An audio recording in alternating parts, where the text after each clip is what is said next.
Isao Fujimoto came to Davis in the middle 1960s as a rural sociologist in ABS. He became the first director of Asian American Studies in 1967 and took that role again for 3 years after retirement in 1994. You were involved in starting two programs. One was the ABS major. What was the other one? The other one was Asian American Studies. Okay. And I think that was related to the urban crisis too. And there was many relation to ABS. In fact, Asian American Studies got started at ABS. ABS became a house, or home rather, for both Native American and Asian American Studies. And like ABS, it was pretty much fueled by the energy of students. And students helped define the curriculum. They helped us find faculty. They helped get things going. They both had a kind of a community orientation, in terms of the how do you apply what you're learning here to things that are going on outside in your hometown or communities around us. So what happened with Asian American Studies? Well, what's your connection now? Yeah, that is an interesting story and commentary in itself. I heard a lot of people say, well, at the very beginning, when the urban crisis, well, these programs, let them start, they're going to die out anyway. And that kind of summarizes maybe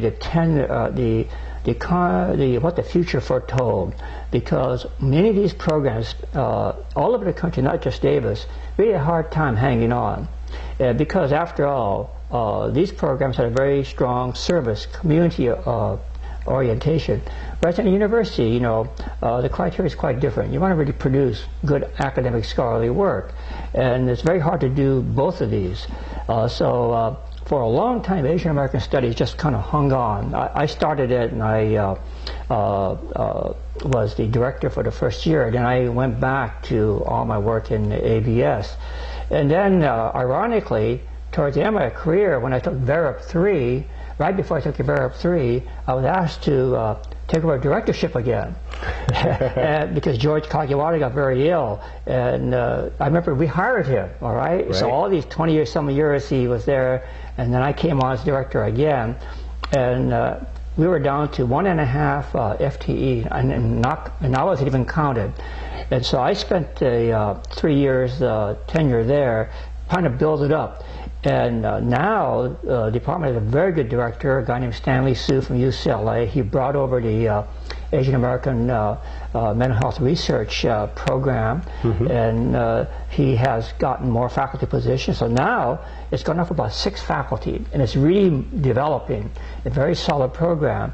And now, just seeing the situation now in terms of society, they're very dramatic. And I see this happen at UC Davis too, because when I came in 1967, there weren't that many minority students here. In fact, there were only half a dozen or so, at least I was aware of, kids of Hispanic background. There's so few that they asked me to be their advisor, all right? And for the Asian, people of Asian background, there was only one club. It was a Japanese-American Buddhist group called the Sangha Club.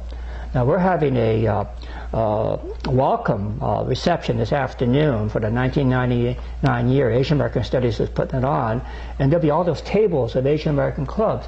There are at least 50 of them now. 50, I mean 4 or 5 different Filipino American groups, 5 or 6 Chinese American groups. So that itself says so much about the diversification of the Davis campus. And I'm not talking only about Asian Americans, but now we have a very recognizable Native American group. Certainly the Latino Chicano group has really expanded, so same with the Afro-Americans. And then of course we have a big international student body. But the most surprising things that we may take for granted is the change in the composition of the California population here. When I first started teaching in Davis in '67, most of the students were really from Bay Area or Central Valley towns. I never met any student from Los Angeles. Now we have all kinds of students from San Diego, Los Angeles, all over the state, plus out-of-state undergraduates. So we've moved really from a regional university to really a statewide university. Right. The other factor that's really shaped my thinking is the 3.5 years I spent in the concentration camps, because I was in the Portland, Oregon Assembly Center, Heartmont, Wyoming, and Tule Lake, California. And I think those kinds of experiences really got me thinking in terms of what it means to be isolated and treated in a way that is not really fair. And so I think all those kind of experiences are really continue to help to shape the way I look at education and what it is to also get students thinking about really how to really apply what they're learning. It's not just becoming a good professional, but also think in terms of their responsibility to also work with the community at large. Mm-hmm. So I think the work we do in community development has been a real a good payoff. I mean,